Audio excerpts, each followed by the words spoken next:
Thank you for the invitation. It's an honor to be here. I'm here to welcome you to Lisbon. I know you have arrived yesterday or before, but please pay your attention to this image, because I think that Lisbon, and specifically in this picture, it's a very beautiful city. And that played a role in the story that I'm going to tell you about the last years and what's going on in the present in Lisbon. I am responsible for the Lisbon Investment Agency. It's a partnership between the City Council of Lisbon and the Portuguese Chamber of Commerce and Industry. And we have the support of the government of Portugal through AICEP and also from Baía do Tejo. It's a state-owned company that manages two large industrial and logistical parks in the south bank of the River Tagus, and also a large plot of land to build what we call the City of Water. And that will be on the market this year.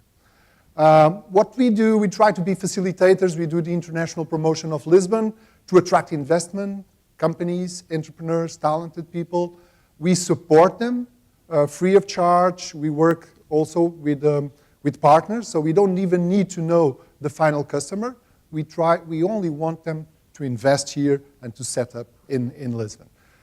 We provide advice, information, contacts, search of premises, search of investment opportunities, and business partners. That's more or less what we do. We are a kind of a startup because we are very small team, 3 persons, and we have been dealing with lots of projects since 2009. We have supported more than 3,000 projects. Now, when we started in 2009, and the first years of our work were really tough. Investors told us, no. You are telling very good things about Lisbon, but we are not going to invest in Lisbon. You are going to leave the euro, and I'm going to lose my money. And that was it. It was really, really tough to convince people to come here, to invest. And we worked a lot on this area, but it was tough. Of course, we didn't leave the euro, and things started to change. We had a huge financial crisis, economic crisis. You all know about it. We had to ask support from the European Union, from the IMF. They gave us the money, but they gave us a list of things to do. And we did those things. Namely, we changed a couple of laws, we created incentives, and things started to change. And in the last 3 years, we are beating records of all times in tourism. Tourism was already big many years ago in Portugal. It accounted for around 10% of our GDP, but in the last years is growing at 14, 15, 16%. So it's a double-digit growth that not even China grows like this anymore, and we are growing. So this is creating a huge impact in the economy of the country and of the city, and was very important during the crisis, because if it was not from tourism, my God, it would be really, really even worse than it was. We started, and I'm very lucky, because it was part of my job, and to have participated, to play the role in what happened in entrepreneurship in the city of Lisbon. We have created a business incubator through the participatory budget of Lisbon. In 2009, the business incubator opened in 2012, and it was a huge impact. Of course, there were many reasons for this. Also the crisis, young Portuguese people getting out of universities, very well educated, had 3 options: immigration, unemployment, or creation of their own companies. And also, of course, that was also important. Now, the movement was so strong that in 2015, the European Union said, well, Lisbon is the capital of entrepreneurship in Europe because of what you have done so far and because what the plans you have for the future. And in 2016, we won also this award. It was the event, to have the event of the Web Summit here for 3 years. It was really amazing what it did for the city and for the promotion of the city. So we are attracting entrepreneurs from all over the world, and namely because they can surf half an hour from the city center of Lisbon. And this is a huge impact. Last year, alone, we had 60,000 persons, entrepreneurs, venture capitalists, Al Gore, you name it, in Lisbon. And everybody was really amazed. November, sunny, paying €1 for a beer and a coffee, saying this is paradise probably, and starting their own plans to come to move here. So companies also started to come more and more to Portugal. Recently, and to Lisbon specifically, recently Google announced a 500 human resources center in Lisbon. Farfetch, Panalpina, Pipedrive, Booz from America, Daimler. Daimler was a very good story because Daimler, they know they produce probably the best cars in the world, but suddenly they realize, well, we are creating the most beautiful and amazing cars, but we have to take care because perhaps in a couple of years people would not want to buy cars. Like, you know the story of Booking, you know the story of Uber. So these things are changing dramatically, the markets, and Daimler was smart and thought, well, we must invest in digital. And so they decided to create a digital hub, and they looked everywhere else, everywhere in Europe, and they decided on Lisbon, and that was really good for us. So, and this is also because we are part of the European Union. That's, of course, a big advantage for us. And I would like to tell you a little bit about that in a couple of minutes. Now, we can offer also from companies outside of the European Union a door or a platform to the European market, but also from companies from the European Union, a platform to Portuguese-speaking countries around the world, and those account for 250 million consumers. So it's an important market. Talented people. I already told you about the entrepreneurs, the surfing, but it's much more than that. And we have students. We are attracting more and more foreign students for our universities, not only from the Portuguese-speaking countries, not only from Erasmus, from Europe, but from anywhere. Some of our universities are already giving all the courses in English, and this is growing a lot. And people from all over the world are coming to Lisbon because of our quality of life. The quality of life you can have here, of course, this is, for each one of us, quality of life means different things, but, and today is not a particular good day to talk about the climate in Lisbon, but this is really, you can have really a fantastic quality of life here, and that plays a big part in what happened in the recent past. Real estate. Well, real estate, the story is also interesting because one of the laws we had to change was the lease law. Our lease law was really terrible, was a mess. If you have come to Lisbon 5 years ago, 4 years ago, you would see the city destroyed. Foreigners would talk to me and said, what happened in Lisbon?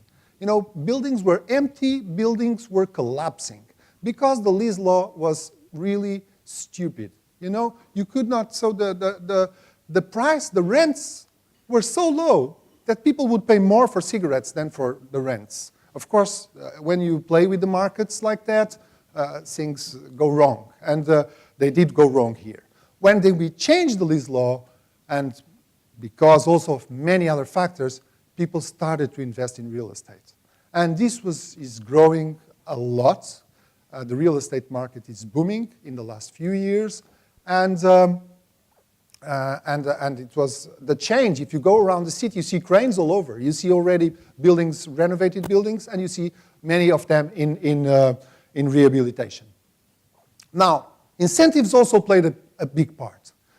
Sometimes people ask me, well, did infrastructures play a role in what happened in Lisbon, in all this revolution?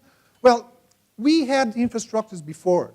We had invested a lot in infrastructures from European funds. But what played a big role was legal infrastructure. So incentives, laws, the change, and in the room you know much more of this than me, can have a huge impact.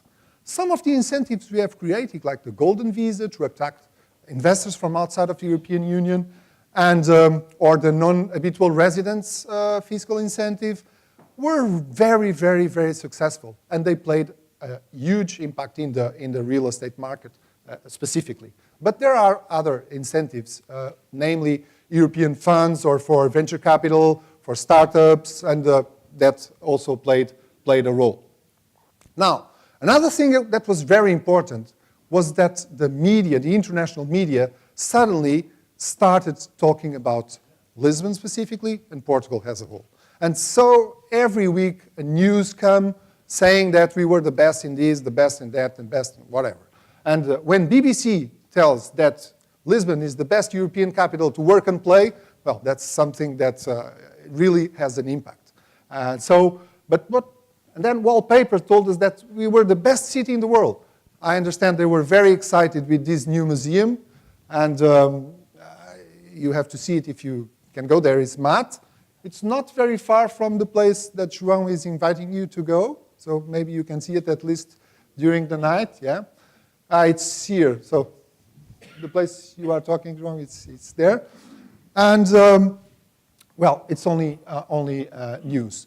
Now, at the moment, at the present, we are starting to have problems, to be victims of our own success. So the prices went up a lot. It's difficult for middle-class Portuguese to afford to have a house in Lisbon.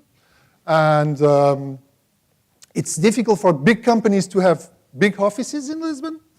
You know, we're starting to have, the airport cannot accommodate more planes.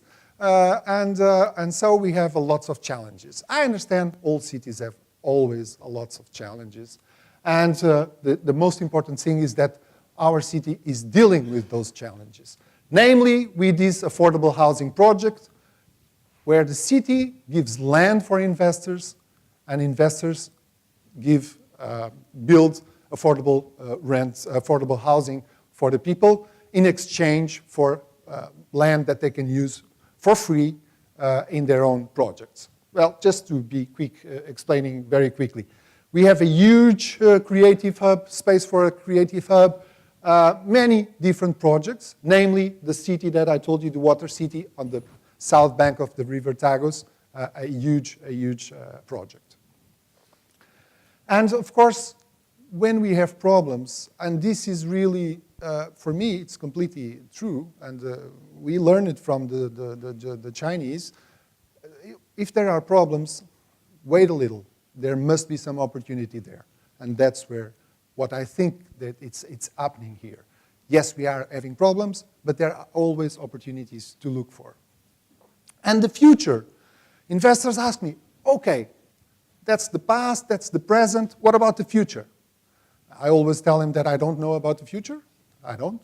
But if things keep going the way they are going, and of course we know that things will happen that we are not expecting, I'm a strong believer in the future of Lisbon and of Portugal. And why? Well, the world is changed.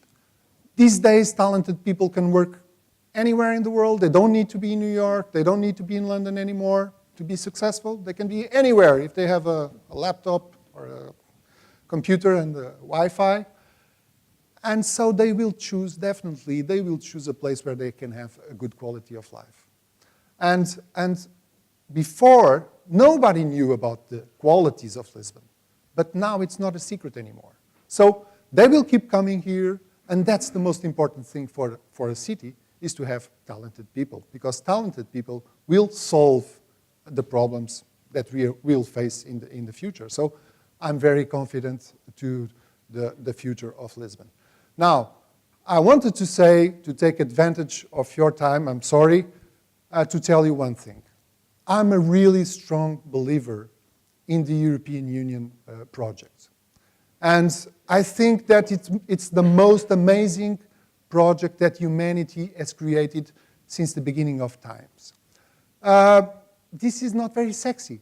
I'm afraid we don't speak about it so often as we should. But to have so many countries without borders, negotiating the problems they have, and going forward with some of them with a single currency, it's amazing. Not fighting anymore. This is really fantastic. And of course, it's very good to be part of it. And I think we must be more affirmative, the ones that are in the European Union, both for the inside of the European Union and also for the exterior, to tell other countries, this is the way to go. And the second thing is that we should leave the Europe out of the Union. We should be the Union. We should have an ambition. We should have a vision for the future. We should expand this to all the countries that want to be part of this, that of course are democratic, of course where it is the rule of law, and that we wanted them to be part of this also. Because we are going to face tremendous challenges in the near future. Work market, and so on, and so on, and so on. And if we are not together and negotiating things, if we start fighting, it's going to be really a mess. Well, thank you for coming. I hope you enjoy Lisbon. Thank you.